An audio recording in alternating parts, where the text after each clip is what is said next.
Đây là một mẫu tủ chè cánh cong được làm hoàn toàn từ chất liệu là gỗ hương đá.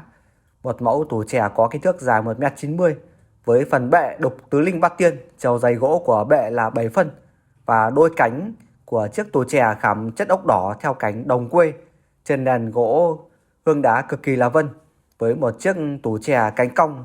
vừa chơi phần vân gỗ vừa chơi chất ốc khảm ốc đỏ cực kỳ là xuất sắc. Thì đây là một tác phẩm của tủ chè Bách Phương, với đường nét là một mẫu tủ chè cánh cong có sự kết hợp rất hài hòa giữa phần cánh khảm ốc cánh đồng quê, bệ đục tứ linh bát tiên, chiều dày gỗ 7 phân và chiếc lèo đục cảnh hồng trĩ theo lối lèo kép do nghệ nhân đục, tạo ra một cái tác phẩm tủ chè gỗ hương đá khảm ốc đục chạm lèo bệ cực kỳ là đặc sắc. Nếu bác nào quan tâm yêu thích thì hãy đón xem thật nhiều video của tủ chè Bách Phương để cảm nhận ạ.